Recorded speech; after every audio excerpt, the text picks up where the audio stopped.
Then, gentlemen, should I wait? Or should I just start? I'm gonna wait for a minute or two so algorithm can do its magic. Alright, so I'm gonna get straight to it. So, what's up, you guys? So, let's go over now Bitcoin and Ethereum. First, I'm gonna start off with covering how Bitcoin reacted on Friday, what I found out on Friday. Well, actually, yeah, Friday after work, I noticed there was, and by that I mean there would be three candle boxes strategy and trend lines. Also, what my indicators, whether it be, I think it is DMI and a MACD, aka Return of the Mac, and DMI, aka DMX. Not joking, but what those indicators are telling me, and the same with Ethereum. Alright, so I'm gonna take my indicator off and I'm gonna start off in the monthly. Monthly wise, I notice we are in a three candle box strategy. You see how perfect that box is? So again, I talked about the strategy in all my videos pretty much, especially my first couple of videos, maybe 5 of them. I end up breaking it down, especially the first 5 videos recently. So anyways, I'm gonna break it down again real quick. First candle gives you your resistance, especially when you're just imagining this is a blank piece of paper and these candles are telling you, drawing to you, where is this invisible floor. I call them floors instead of doing the whole resistance support, because the same price as it right here is going to be a resistance or support. If the market is coming from the top to bottom, that price, this floor, this area here is gonna act like a support, like a floor would. If that price keeps getting, imagine it's just getting heavier and heavier. Imagine that floor. They're putting tons and tons and tons and tons and tons of pressure in it, and imagine that pressure being money, bags of money, whether it be in gold, silver, but just the pressure of it breaks through that floor, it gives in, and the market drops. When the market goes up again it hits. Just imagine it's going up again, but instead of going to that same red that it broke, it just hits it again, tries to shoot it up again. Every time it goes that up and down, that fucking floor. It doesn't matter if you went through it one time, but actually, it kind of does matter if, especially because the more, especially let's say the market's coming down, but it doesn't pass through it, the more that price keeps hitting over and over and over, that floor keeps getting hit over and over, it eventually gives in and the market breaks through. Anyways, so the first candle gives you your resistance. Second one gives you support, and you box it up. The third one, depending what candle you're on, since we're in a monthly right now, I know to pay attention to the last two, or you could say a week and a half. You want to see where this is going to be at around. Actually, yeah, there you go. The Fed's going to talk on the 15th and 16th. That's going to be in the third week. You want to pay attention. Technically, there's 4.5 weeks this month, pretty much. So the Fed's going to talk these 2 days, I believe. One of these three. Most likely these two. And you're either going to see this baby fly, or depending where we're going to be at from here to there, because from here to there, we may have that day that the market could be falling, quote unquote. But then there's be that fucking day sometime after the Fed that shit. Because either before the Fed could be fucking dropping with bad data, and then once the Fed comes, that'll be your buying zone, and you'll be back inside this box, barely in. And then these last 2 weeks are gonna be are we gonna make it back inside and be back in the bullying bullshit, or are we actually gonna reject and fall down at the end of this week, the 25th, 26th? Break on down barely behind this area right here, and this last week, Monday and Tuesday, is gonna be your this day, Tuesday 28th, is gonna be, are we gonna make it in? Because technically, who knows what day that we have this day that will end up breaking on down, being we couldn't make it, and the market falls on down and keeps going. So just the fact that we're forming a three candle box is perfect to catch. But normally, you wouldn't, like, having something like this, you wouldn't really know where to catch it. You would know to catch it even between these two areas here, and depending what patterns you found with the market or trend lines that was going on during this time. But that's about it. Whereas here, perfect, it's clean. Even if it drops, you know where it could be headed to and how, because you can see the candle forming. This candle can only go up and down.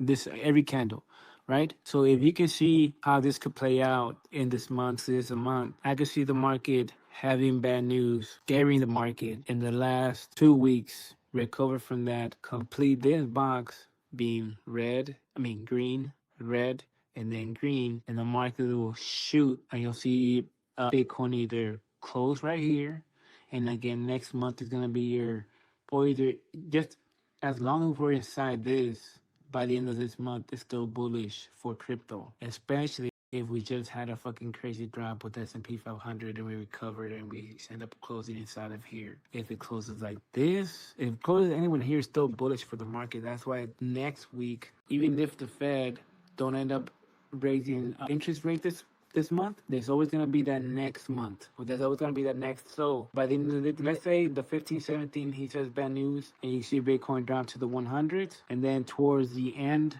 we get some sort of good data, the Trump, something, tariff, something, and you'll then see Bitcoin in the last week or so end up recovering and getting back to the 110s in this area right here again. And then by then, you should also see Ethereum push even higher, crazy numbers, or again back to where it was. Because as I was checking my indicators, it talks out. I think it was. I'm not sure if it was Ethereum, Bitcoin, but one of those two in which one was it? In the DM in the MACD were telling me that it was about to fucking break, and I believe it was Ethereum. And also they told me this baby right here, the DMI is telling me there's a big fucking. Everything's telling me the big fucking move happening, and I'll show you what I mean by that. So this is how Bitcoin could play out if we have bad news these next 2 fucking weeks. Because first of all, it's gonna be important how we close this week. We're closing this week in a good price. That's if we sustain it, because again, once we get to Saturday evening, so that's when you're gonna see more action. Towards the nighttime, especially towards Saturday night to Sunday morning, you're gonna actually see more movement instead of this bullshit sideways shit. I told you guys the market was gonna do some sort of little pull down, like if the market's gonna drop or Ethereum's gonna drop, but it's not gonna be a drop. It's gonna just recover, just stay in that little zone. Saturday night to Sunday morning, it's gonna be where you're gonna see more action from both of them, because as market starts to open again, as the S&P and investors now start paying more attention because they know that the S&P 500 opens for futures and whatnot at 3 o'clock. So the market takes everything that happened over the weekend, and you see, and you can see it how the market took everything, or if anything big happened, on how the S&P opens at 3 o'clock tomorrow, and you'll see. And then since that's pretty much the last, from there to 5 o'clock is the last 2 hours for Bitcoin to close. It really then goes to those. It really gets active, and I'll try to catch it to explain to you guys this. So that's why I like catching these 3 candle boxes, because I can see, okay, especially if I keep track of what happens every week with the data, I could then see, oh, okay, we're down here, but then we have, just like I mentioned this Thursday and Friday, how the markets will play out. The same shit when it comes to the last 2 weeks of Bitcoin. So that's also something to know, to pay attention to. Weekly wise, we're holding an important position, as you see right here. So monthly wise, we have a strong floor right here, and we ended with an alarm, so we'll be back soon. Okay, so price to pay attention to, 108,000. My bad, stupid. That price right there, and this price right here. Why? Because if we start breaking on down, that's gonna be your first signs that we're gonna start most likely closing on down on Sunday between these 2 areas, most likely breaking edge, closing down here. And so that's what you would pay attention to for this month. For the day we go down for this week. I can mark it down, I can put my fucking shit, but it's gonna be too much for you guys. So again, that's why right here, we're in an important area. Because think about it. It's 5 p.m. We just closed the day here. This is investors because you were originally seeing this. That's why the market, all these motherfuckers that know how to read the market, that's why certain prices. Anyways, I don't want to get into it. So since we know that this is our target right here for the week, this is where we want to go at, and this is where we want to stay at, and we close here for the day, and now we go to the week. That was a weekly. Like I said, that was a weekly. So day wise, you see how flat it is right here, and this is the area that I say we don't want to break. You're between your 108 and your 107 area right here. So that's why it's crucial. We want to actually jump and close. We want to close anywhere above this. Anywhere above this, anywhere above this, anywhere above this. And I'm not liking how these candles are looking and everything. 12-hour candle, 50 Fibonacci right here. Daily, 50 Fibonacci right here. So this is a strong area to pass. 8-hour candle, 50 Fibonacci. It's right there. It's right on it. So think about it. We close the day here. We close right now. 8-hour candle, 50 Fibonacci. Crazy. Algorithms not no views. 15 minutes, no views. That's crazy. This algorithm shit is weird. So then we have 8-hour candle on a 50 Fibonacci. And the thing that I know about Ethereum is that on daily, was it on daily or on the weekly? Was it Ethereum? That was Bitcoin. Let's go. Let's see.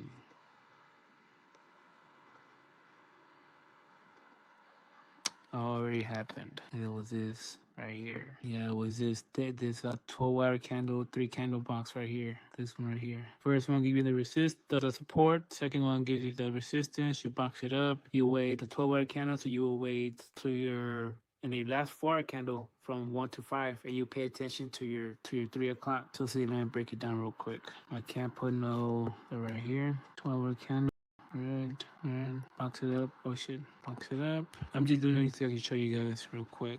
I know that doesn't make sense, but just stick with me. Go to a 4-hour candle, 1-hour candle, 5, 6. So the fact that we close, so this is a 12-hour candle, right? It's a 12-hour candle, and it closed out here at 5:17. We close here at 5. And then from 5 p.m. Friday, we end up bullshitting here, right? And then you pay attention to the next 5.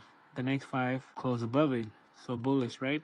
We're still bullish, but you gotta pay attention to the next 4 candles after that. So if by your, especially we're getting close to the next 4 candle, the next 4 candle closes at 5 a.m., then it will be your 9. So the fact that at 7 we're coming down to that here, when you know you should be above this area to stay away from this, completing this 3 candle box. Since it's a down movement, completing this 3 candle box would mean shooting on down could be red, green, red. So the fact that at 7 a.m. it was already getting back inside of it, and my indicator was telling me, even my indicator was telling me, hey, this is your resistance point. So at the fact that at 6 and 7 it hit the resistance and went back down, and my indicator was telling me, hey, you're about to go down, buddy. Here's your stop loss. Here's your entry.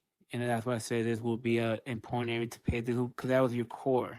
And this was telling you here. The fact that it completed and it hit the first target, hit the second one, and so on. So the fact that Bitcoin dropped from that, if we maintain how we are, and if by tonight from 9 to 3 in the morning, if we don't are back in this area right here, we're gonna continue going on down. Let me take this crap off. Let me go to Ethereum, and you see how Ethereum is still holding. So again, by 9 or 5 in the morning, we need to easily, by 9, especially by 9 or 1 easily, we need to be in here. If by, let's say, 10 the latest, or 11, we're not here, we're still in this area, by then, most likely, by 9, if we're not even up here, I want to say, we're going to be down here, and you're going to see Bitcoin start following and going on down slowly. So now that I said that with Ethereum and Bitcoin, let me show you what my indicators are showing me right now. First time I go to DMI, I'm gonna start off with the monthly. So the way this works is this red line is the volume. This blue line means the market is going up. This red line is the down movement, up movement. And the way it works is whatever is above this white line, it's what's happening at the moment. So at the moment, we've been on an uptrend monthly wise, but we are getting weak right now. You see right here going on down. Then you go to the weekly, and you see on the weekly, we've been in a down movement. Daily wise, you see this right here? This is big. This is telling me that there's a big move happening. Pretty much Look at it as the market just, you see how Bitcoin or Ethereum is just flat? You would think you would see something like this. And this is what you should see. When the market is just flat, you should see the up and down movement just crossing each other, not really doing anything. But the fact that you have the volume, the up and down shrinking, not just that, below or at that, when that happens, you get these type of movements right here. You see how all of a sudden it just explodes? You see how volume just picks up? Those are the moves that you start seeing that happened. Another one over here, but especially these type ones. You see how the market explodes and it starts tinying up. That's why this is very, very, very, very, very important to pay attention to. Now that you see what events we have going on, not this week, but especially this week, we got CPI, I think, on Thursday. But besides that, and notice how it's a day before Friday. And if the point of how we close this next Friday is very important, because that'll tell you what the goal is going to be at or what the obstacles are going to be at. And then now that the Fed's going to talk, okay, now that he's going to talk, this is going to be my goal if it's good and bad type of shit. Here's the resistance, here's the support, because we just did. So anyways, that's very important. 12-hour candle, and this is what I'm talking about. You see this since we haven't been just going sideways. This is what you see. The down and up movement just mimicking each other in a way. And then volume not even doing nothing. Like this, see? Yeah, that's what you should see. And volume not doing crap, because it's just doing this right here. There's no volume. Volume picking up for the down movement. Of course, as we see in the 4-hour candle. All right. So that was one thing, that 12-hour candle, this right here. No, daily actually. On daily, that's why I marked it with this orange line. Another one I saw is on an 8-hour candle. You see it right here. How the market you see the big move on up, strong. How first finally starts falling down and tinying up, and you see another movement. You see another big moving up. Big volume on up. All right, so that's why catching those is very important, or noticing those is very important before the move actually happens. Now for this one right here, this is the MACD, the MAC. MAC-wise, the way it works is when this blue line goes above the orange line, it's telling you the up movement coming. When it goes below it, it's telling you the market is going to start going on down. So right now, Ethereum monthly-wise, yeah, we've been going up. That's no surprise. And it's something so right here, look, you read these like if you would read the candles. There's a down movement happening, downtrend that was happening, and the market came across a trend recently. If you notice Ethereum, these last fucking pretty much 2 months or a month or so, Ethereum has been pushing enough, so it makes sense of where it's getting ready. And if you see the numbers, it's in the high 4,000, 5,000 range, right? Or it was, or still is, or it was there. So the fact we're in those numbers, the fact that in the DMI we're reaching all-time high trend line. And what I mean by this, I mean this right here, this weekly trend line that is crossing, that just barely crossed right here in this area. And then you see where Ethereum's at. So you kind of get a picture of it. Okay, like that's what it's telling me. And also on the monthly wise, we've been at the downtrend, and that's what the purple line was for. And if you see it crosses here, and also it crosses with it right here. So it all aligns, and it's telling you that Ethereum's getting ready to either blow up with these interest rate cuts, or there's gonna be not this time. It's gonna be a retracement on down. That's what this is telling me right here. That I wanted to show you guys. But DMI, but look, when you go to the daily, I don't like this. 12-hour candle, 8-hour candle. That's what I don't like it. But it's definitely waiting for the interest rate cut. But any data coming out next week, like the CPI, is hopefully going to move this market. Also, of course, how we open today. But that's why Ethereum doesn't want to break. This is 1-hour candle. You see how we're barely hanging on the support right there? You see how that support crossed all around? We broke it right here. We come up and we tested it again, hold it and shoot it up. And we're now holding that support. So that's why that's important. Let me go to the weekly and let me show you the DMI MACD for Bitcoin. Look, this is interesting for Bitcoin, something that I noticed. It said when you go in Bitcoin's DMI, it has this nice, perfect trend happening right here. Let me take this shit off. So right here, Bitcoin was having this perfect down movement on DMI. And these moves, you normally see them in the candles, whereas the market will shoot up, it'll create support, just do this, and this will be your support. It's either, and once it gets either to these breaking points, this is where traders normally go for a breakout and they go for a buy, or now they retrace and they go for a sell. The fact that we're getting to that crucial point of this breaking through, it's fucking odd to me and weird. I was like, so. And we recently, if you notice, Bitcoin recently had that big boom. We hit one something, I think, or whatnot, and then we came back down, and then we're in that range. It's either gonna end up making that move, that confirmation, because you see volume picking up right here. This is the volume, the strength of it, but it's neutral. Look how the down movement and the up movement are so neutral, but there's still that volume there. So that interest rate decision today, it's either gonna confirm it and do the breakout, or it's gonna pull it back down and again keep it in the when it's gonna be the next move. And the fact that that's very interesting about this. Weekly wise thing, daily nothing. 12-hour candle, volume is going down. There's again, just like Ethereum, it's not doing nothing, it's just going sideways. See, same shit. Volume going down, both of them. It's not really going up or down, it's just staying neutral. You see volume pick it low. So anyway, that's all I want to point out. And the DMI monthly, bullish, but then once you start going to the weekly, this is what I don't like. The fact that we're creating a head and shoulders in this area on a weekly, I don't like that. Especially with the Fed coming, it's either going to confirm, because this should be, if there was really to give me confirmation that, oh shit, we're about to going up with this next move, this snatch will be if Bitcoin will be up here, then I'll be more bullish. But the fact that we created a head and shoulders in the region, even though it's not the candles, this also is telling you, this also read it as a candle. But look at this on the daily, it's will come high. And so you got volume picking up, but it's at the neutral point, and it makes sense when you look at the actual Bitcoin structure, where it's not gonna end up breaking on down with the interest rate decision, and you gotta see this going down, or again, that's what this telling me right here, especially for the daily, and especially we got CPI coming up this week, or any sort of news that's gonna affect it, especially if again the Nasdaq brings them up again, especially if after the whole Nasdaq incident, that's what also made Bitcoin going down. Even 12-hour candle is getting ready to, again, it's getting ready to cross on down like this, or it's in a pinch. It's getting ready. That's what that's telling you. Near the United States and near Mexico. We're near the border right here. Green and red. So that's why it's important too on the 8-hour candle. Besides that,